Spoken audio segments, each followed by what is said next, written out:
Hi everyone, this is Meir with staff from the School for Self-Healing. I want to talk today about breathing. We breathe automatically. And it's interesting that they say that the word prana, which is breath in Sanskrit, is the same as soul. It's interesting that in Hebrew, breathing and soul have the same root. And I really believe that breathing symbolizes life. This is the spiritual part of our work. When you breathe, you connect to the universe. Pay attention to what happens to the universe. Stars expand and stars shrink. Everything rises and everything falls. Exhalation is just as important as inhalation. And in fact, in order to inhale deeply, you have to exhale fully. What happens in life is many people's chest, ribs, and back become tight. Inhaling becomes difficult. Exhaling is never full.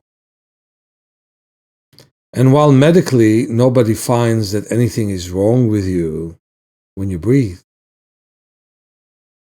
putting the medical evaluation aside, your breathing is not as deep as it should be to make you more and more alive.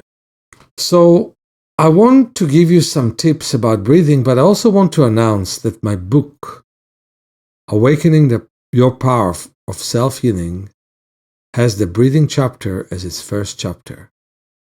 And the book that I wrote in the 90s, the Handbook of Self-Healing, had that chapter as the first chapter as well.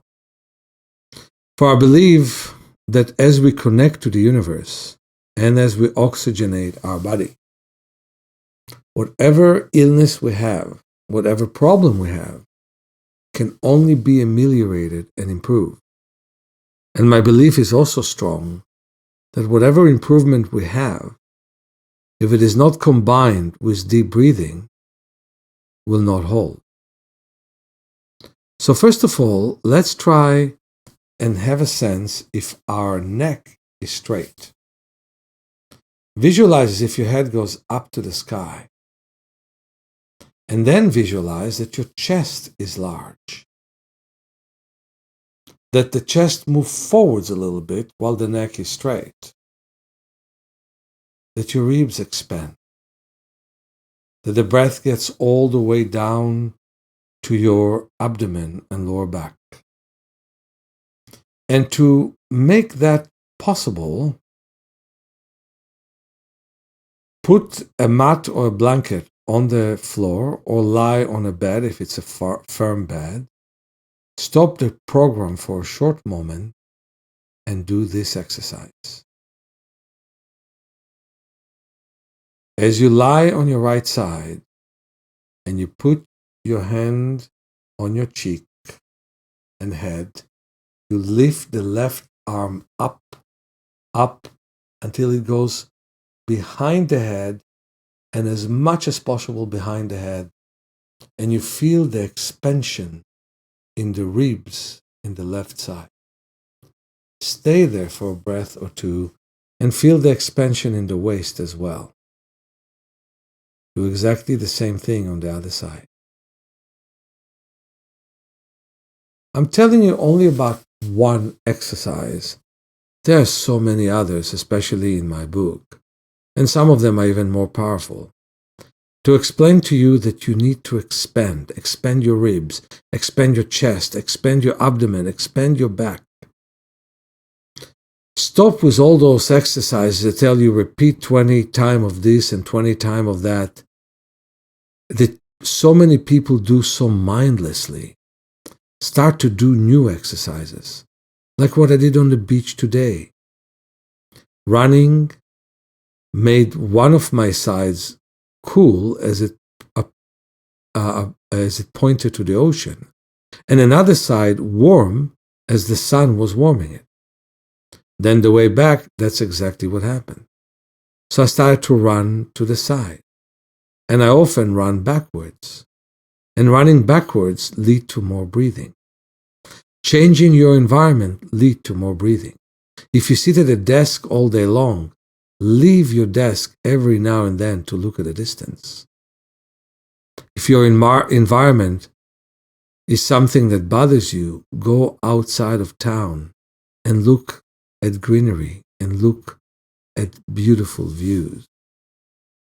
Breathing is something you earn with diversity. Diversity of locations, diversity of views. You earn by having more expensive body, means expended. And you earn it by having different temperatures. When you enter a hot tub, you start to breathe deeper. That lasts for 10 to 15 minutes.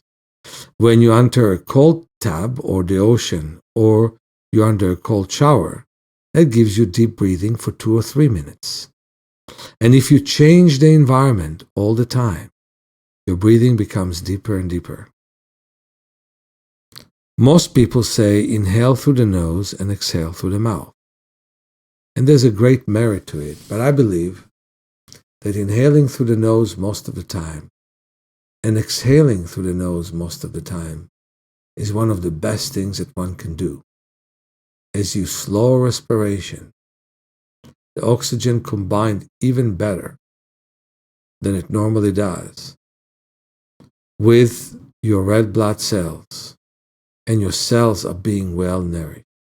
So remember, walk backward, walk sideways. Do things you normally don't do. Change environment all you can. And work as hard as you can to expand your breath. There's so many exercises in my book. And so you'll have this book in less than 2 months. And you'll be able to look at them, flip the pages, and work for several weeks on that. And until then, I like to meet you in my workshops. And I would like to demonstrate for you more and more exercises. And I'd like to work with you all I can. Many blessings, Meir.